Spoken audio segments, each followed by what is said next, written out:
Jadi yang pertama, seperti kemarin dikatakan bahwa dalam 2 minggu ke depan ini kita konsentrasi kepada PSBB dan tidak mudik dalam 2 minggu ke depan. Kemudian yang kedua terkait dengan new normal itu adalah prosedur untuk bekerja dalam situasi yang berbeda, di mana pada saat sekarang kan situasi pandemik ini tidak akan berakhir sebelum dibatalkan oleh WHO. Jadi yang menentukan pandemik adalah WHO, sehingga yang memutuskan pandemik itu hilang juga WHO.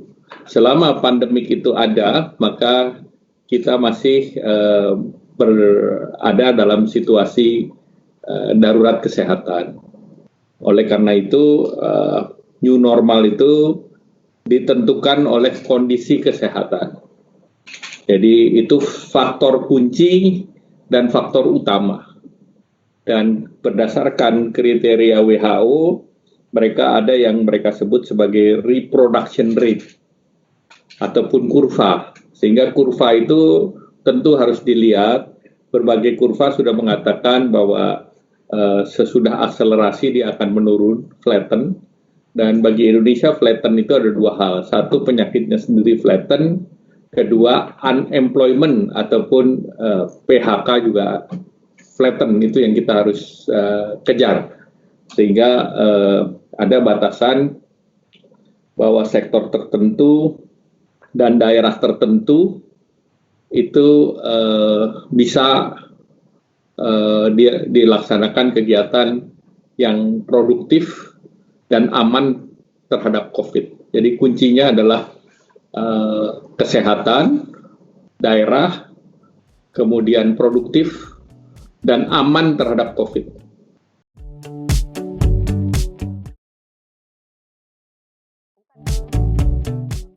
Semua harus ditunggu, misalnya dari segi reproduction rate sudah turun. Sebagai contoh, di berbagai negara reproduction rate itu kalau khusus COVID itu angkanya 1,97 sampai 5,4 normal standarnya.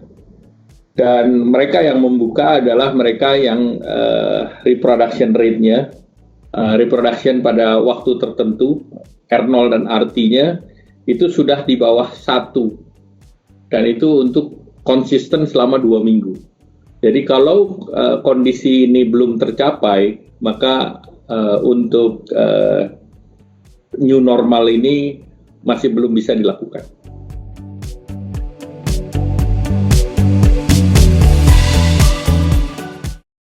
Secara rata-rata sudah beberapa daerah punya potensi ke arah sana. Tetapi potensi ini kan harus di-tracking, tidak bisa hanya 1 hari, tetapi di-tracking 14 hari. Nah, oleh karena itu pemerintah masih melakukan tracking data-data tersebut. Nah, nanti tentu pada saat data-data tersebut siap, nah tentu ada persyaratan berikut, apakah pelayanan kesehatannya tetap terjaga, apakah masyarakatnya siap, apakah sektor-sektor yang disiapkan sudah menerapkan protokol, karena protokol kesehatan tetap menjadi kunci. Dalam new normal itu condition of precedence-nya adalah protokol kesehatan. Kategori itu berdasarkan kondisi kesehatan, pelayanan kesehatan, ketersediaan laboratorium, kemampuan melakukan testing melalui PCR, kemudian tentu juga koordinasi antara pimpinan daerah dengan Satgas COVID.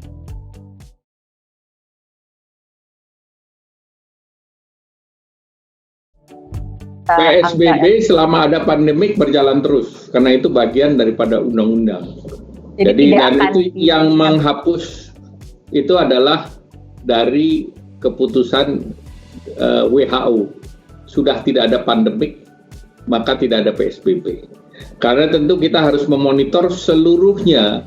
Itu akan dimonitor peningkatan daripada yang tertular. Apabila angkanya meningkat, RT-nya kembali naik, maka itu akan dilakukan pembatasan kembali.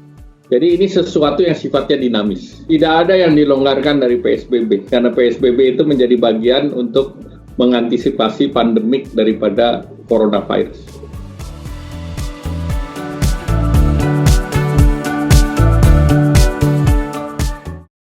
Kalau sudah terlanjur di PHK, ya tentu programnya silakan mereka mengikuti program Kartu Prakerja. Jadi mereka ikut pelatihan, diharapkan dengan pelatihan itu mereka bisa mengejar karir berikutnya, tetapi dalam waktu 4 bulan diberi social benefit ataupun bantuan sosial itu sebesar 600.000 untuk 4 bulan.